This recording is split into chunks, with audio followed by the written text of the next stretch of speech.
every yard has one. That low, soggy corner where the water sits after it rains. The heavy clay patch where the shovel bounces off the ground. Or the dry, rocky strip where the soil is just dead dust. The spots where every plant you have ever tried has sulked, yellowed, and slowly died. Most people just give up on them. They mow over them, or fill them with gravel, or simply look away. But here is what almost nobody tells you. There are fruits that do not just tolerate that spot. They love it. The worse the soil, the happier they are. One of these grows wild in roadside ditches, so the soggy corner you hate is exactly where it wants to live. One is sold under the wrong name so often that most people end up with a bitter, inedible version by mistake. One actually feeds and improves the poor soil around it while it fruits. And before we finish, I will tell you the fruits almost everyone is wrongly told to plant in a wet spot, the ones that rot and die there every single time. 8 fruits that grow in bad soil where nothing else will. Let me show you how to turn your worst corner into your best one. The first one is the plant that proves the whole idea. Elderberry. If you drive down any country road in early summer and look in the ditches, the wet, mucky, forgotten ditches, you will see it. Great, flat, lacy heads of creamy white flowers, some as much as 10 inches across, on a tall, easy shrub. Nobody planted it there. It chose that spot. It grows wild in ditches, along stream banks, and at the wet edges of fields, in exactly the kind of ground that drowns most plants. That tells you everything about where it wants to live in your yard. By late summer, those flowers become heavy, drooping clusters of tiny purple-black berries, the same ones used for syrups and jams and pies for hundreds of years. It is hardy from zone 3 to 9, so it grows almost everywhere. Here is your one tip for elderberry. Plant 2 different kinds near each other, not just one. Pair a variety like Adams with one like York, and the 2 cross-pollinate and give you far more fruit than a lonely single bush ever will. One important caution: the berries must be cooked before you eat them. Raw, they will make you sick, and so will the leaves and stems. Cooked, they are wonderful. You can find named cultivars at edible plant nurseries like Raintree and One Green World, often around $25 to $50. Now, before we go on, let me explain why this works, because once you understand it, the whole list makes sense. Why does a soggy, heavy corner kill a peach tree or a blueberry while an elderberry thrives in it? It comes down to one word: breeding. The fruit most of us buy, the peaches, the blueberries, the apples, has been bred and pampered for hundreds of years to want the good life. Rich soil, loose and fluffy, with perfect drainage. Put those soft, spoiled roots into heavy, wet clay, and they suffocate. Waterlogged soil has almost no air in it, and most fruit roots need to breathe. The 8 plants on this list never got soft. They are barely changed from their wild ancestors, the ones that grew in ditches and swamps and on poor rocky ground. Their roots learned to live in bad soil a very long time ago, and they never forgot. Your peach tree is a pampered house guest. These are wild things that still know how to live rough.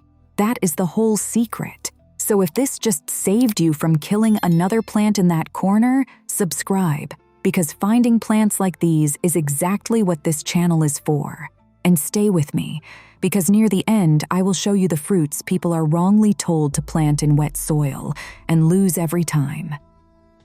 Number 2 is even tougher than the elderberry, and most people have never heard of it. Aronia, also called black chokeberry. In the wild, it grows in bogs and swamps and wet thickets, and it shrugs off both wet ground and dry, in sun or shade. The one thing it will not take is water standing on it forever, but short of that, it is hard to phase. The nurseries that sell it describe it plainly as tolerant of wet sites. It is a neat shrub, 3 to 6 feet tall, covered in white flowers in spring, then loaded with glossy black berries, and in fall, the whole bush turns a brilliant red.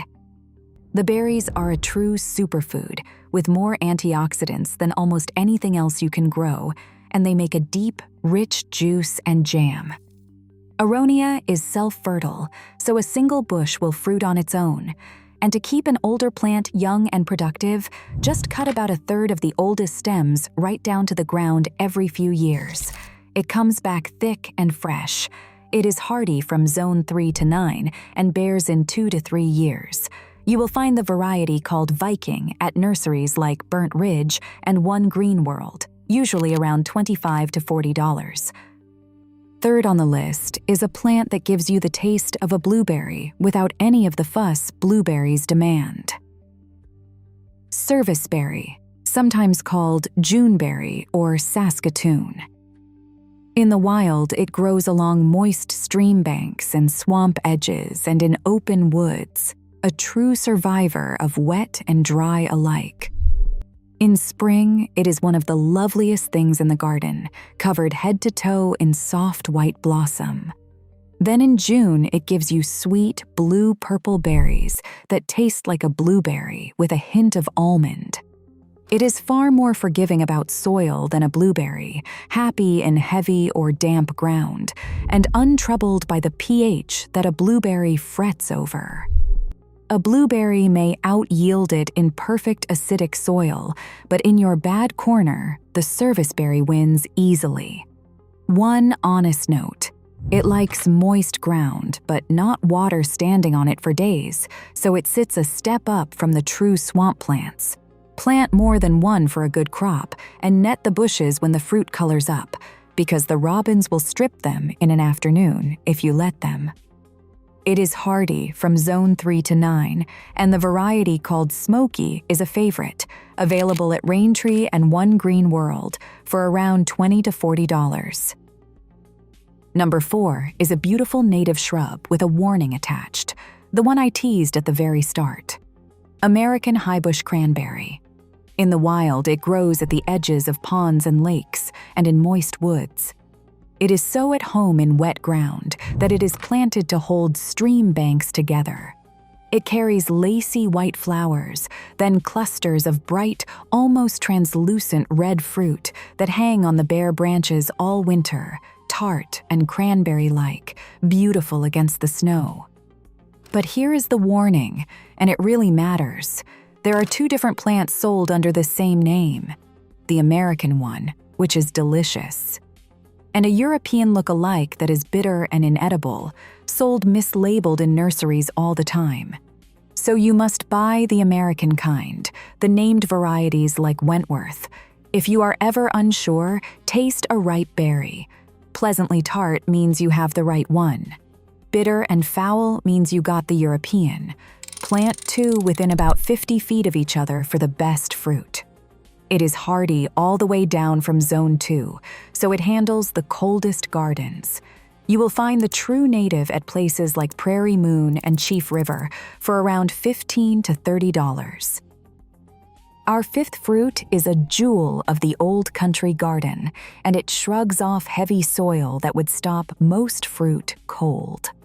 The currant. In the wild, its family grows in cool, damp northern woods and along rocky stream edges, so poor and heavy ground does not trouble it at all. It gives you long strings of berries that hang like tiny grapes, deep glossy black, or translucent ruby red, depending on the kind.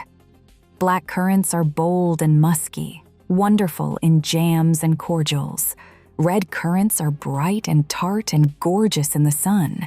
Here is where the list shifts.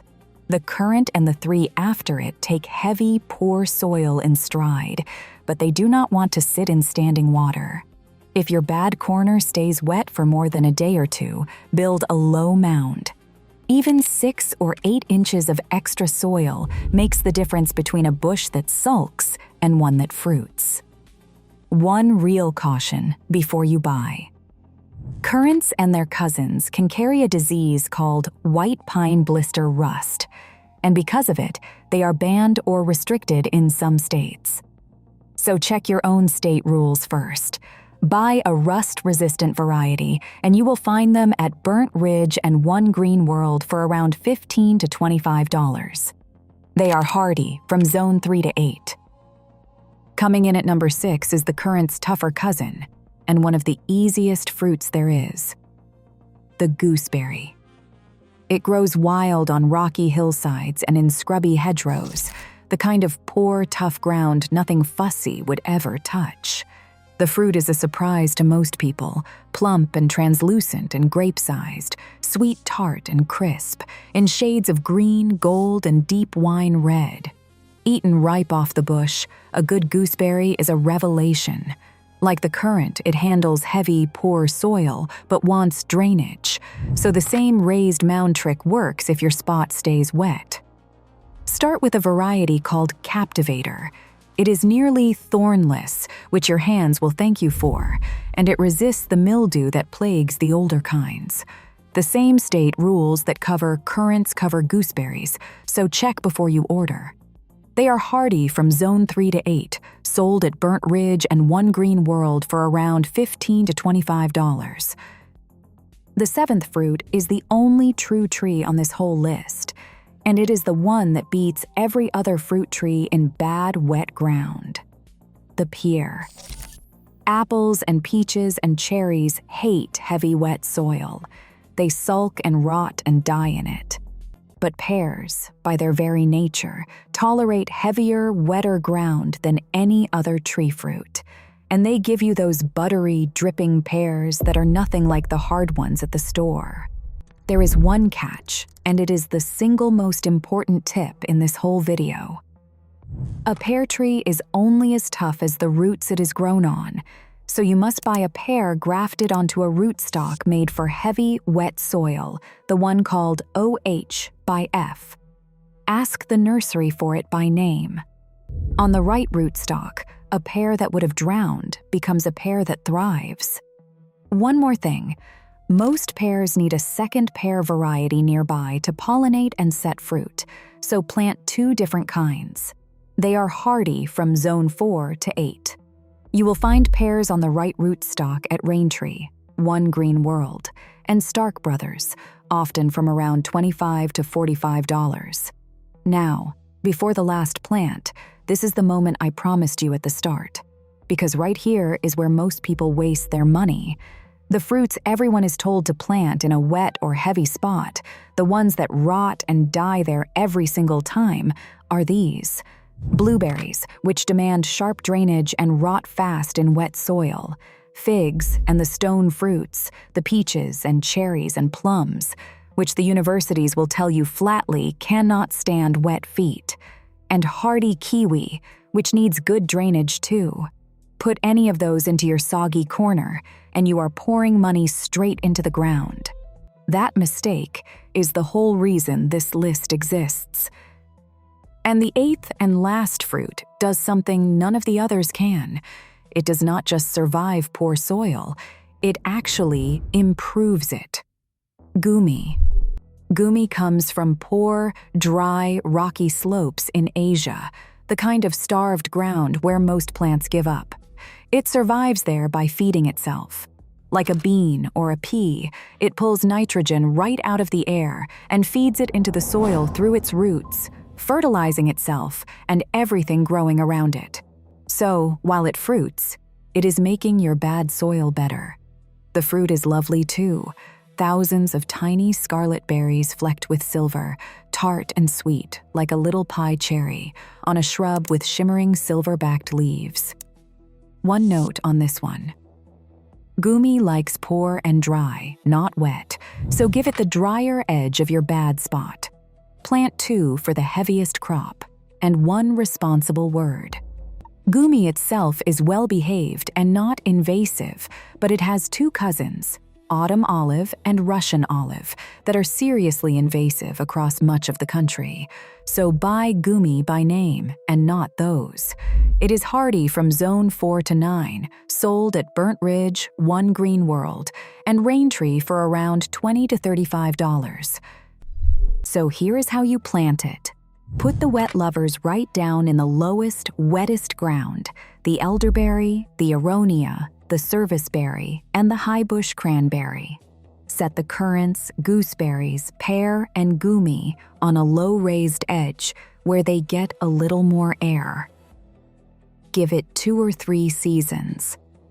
That corner stops being the spot you mow around and becomes the part of the yard you actually harvest from. So tell me in the comments how long the water usually sits in your worst spot, an hour or several days, and what zone you are in.